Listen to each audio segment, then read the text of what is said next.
and they would laugh at him.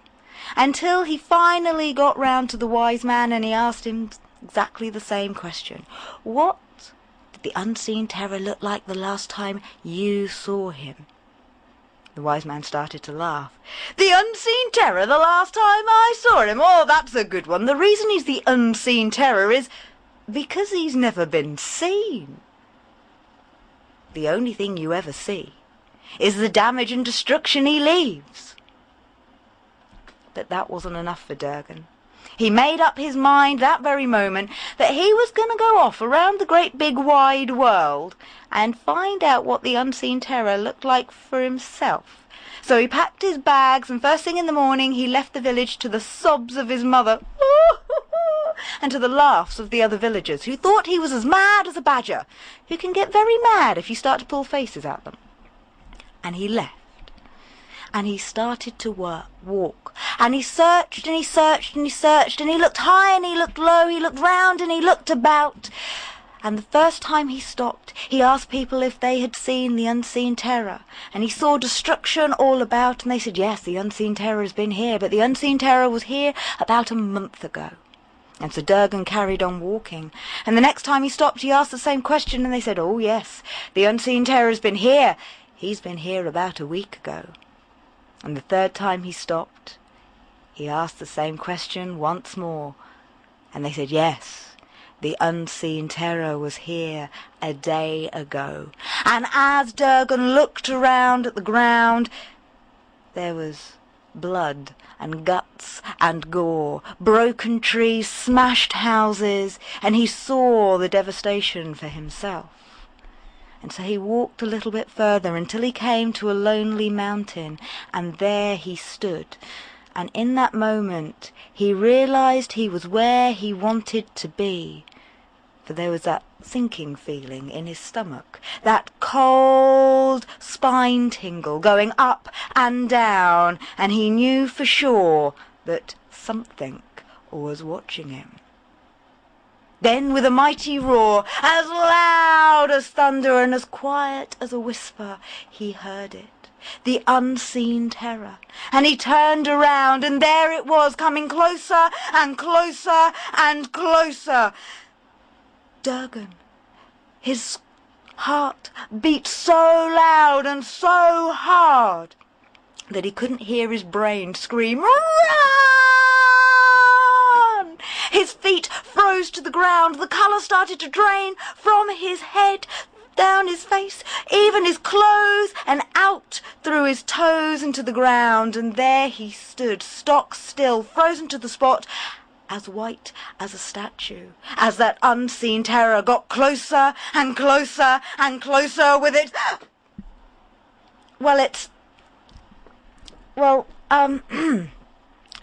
The trouble is, I don't really know what the unseen terror looks like, because I wasn't stupid enough to go looking for it. But Durgen still stood there, right to this very day, as still as a statue and as white as marble, looking at the place where that unseen terror once was. I say once, because it's not there anymore. It's out there, somewhere. Pleasant dreams. Brilliant stuff, Terrie. Thank you. Where does that story come from? What's the background behind that one? I wrote it for a Halloween session at Butts Ancient Farm, where it needed to be something incorporating with Iron Age life and sort of wanting to prove yourself as a warrior. That was very key to Iron Age philosophy. And so that's really kind of how it started off, and it just sort of grew in my head. So I don't know quite, anything else that sort of fed into it. It just appeared one day. All right. And how long does it take you to learn and write a story? Writing a story sometimes is a bit longer, depending on if I'm doing it for a research. So I have to go off and research. I then get the facts, decide what facts would make a good story, then develop it and create a story from it. If I'm learning a story, then I've actually got really, really quick at learning a story, and I think that again goes back to sort of the dyslexia and the image building in my head.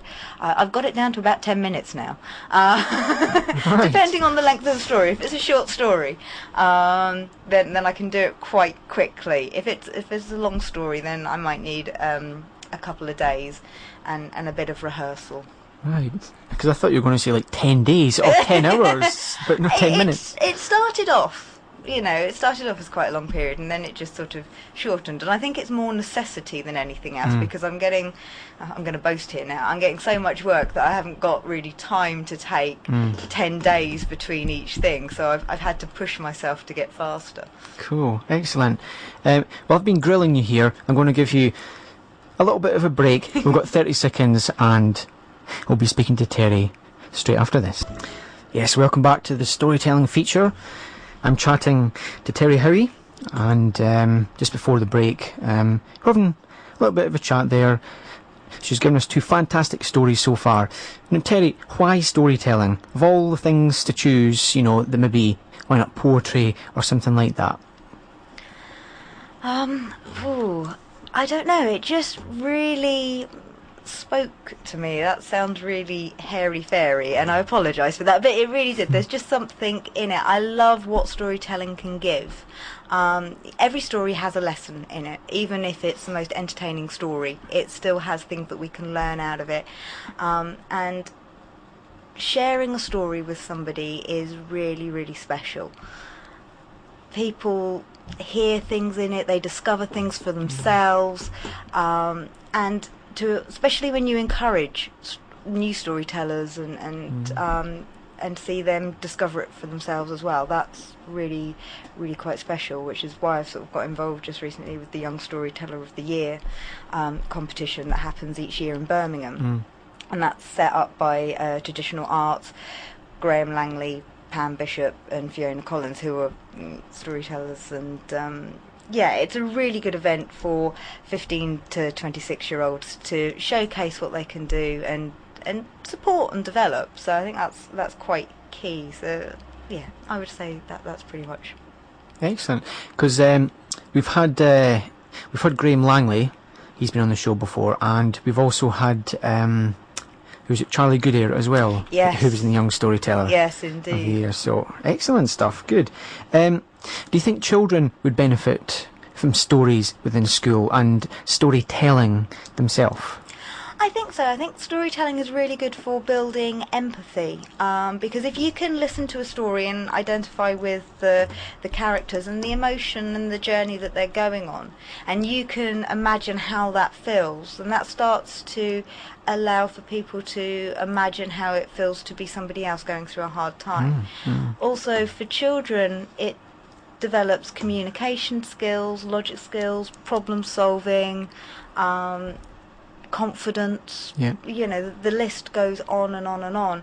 There was I found out a tidbit of information just recently which really thrilled me.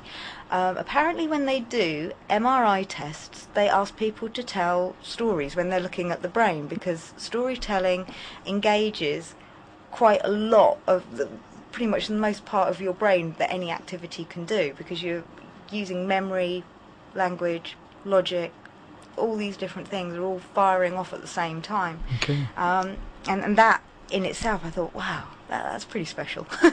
Excellent stuff. What's your final story called this evening? My final story is The Old Lady in the Cave. Okay, and background behind that story? The background behind that story is I actually found it in a book while I was looking for something else totally different, and I was just scanning through, and this story just stuck out, and I just thought, that's a nice little treat. I like that one. I'll have that one, thank you. Excellent stuff. Terrie, the floor is yours in your own time.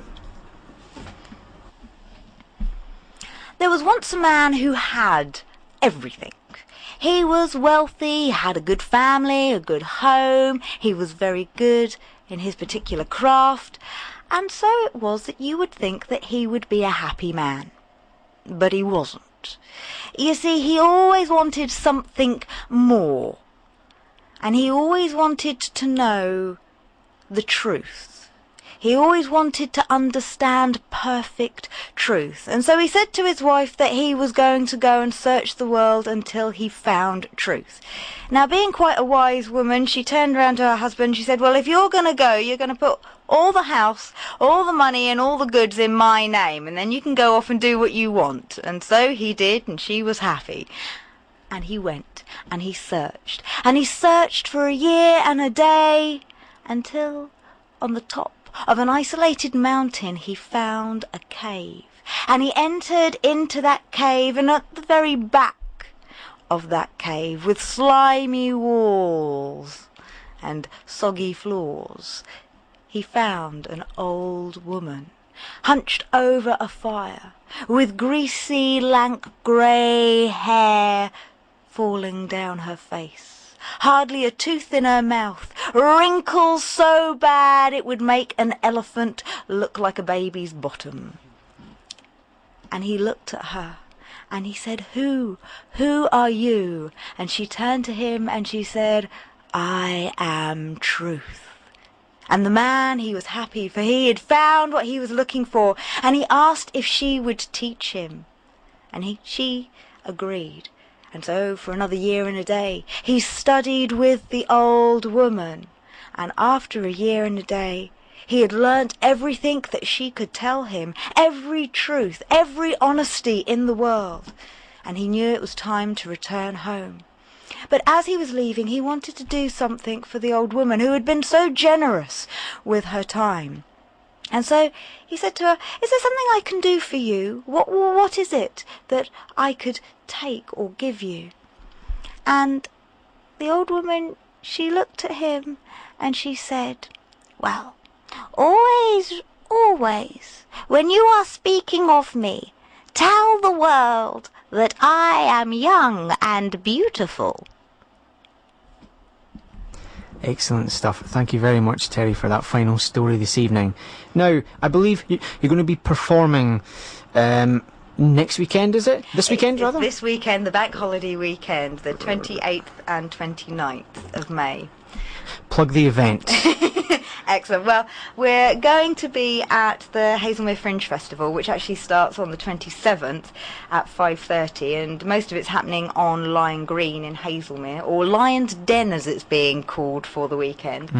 And myself and Belinda McKenna will be telling stories for families from 12 o'clock to 5 o'clock on Saturday afternoon and Sunday afternoon. But in the evening we're giving something to the adults, because storytelling isn't just for children. So yes, we're going to be telling stories strictly for adults, and the event is called Hold On To Your Knickers. And I should say that that's not actually myself and Belinda performing. It is, but it's our alter egos as Mischief and Mayhem, the Havoc sisters, because chaos will rule within the small little yurt on Lion Green. Oh, gee. Remind us of the dates for these events again. That's the 28th and the 29th for the family storytelling in the afternoon, and at 8 p.m. on the 28th in the yurt is Hold On To Your Knickers. So make sure you've got some clean knickers on if you're going to come to that. Brilliant. And for the benefit of the listeners, if they'd like to find out more information, do you have like a website, something that people can find out? Yes, I do. If they go to www.redphoenixstory, or one word, or lowercase, .co.uk. redphoenixstory.co.uk. Yeah. That's brilliant. Thank you very much, Terrie Howey, for coming in this evening and sharing your knowledge and 3 fantastic stories. Stay tuned, because after this, we'll have the triple track. We all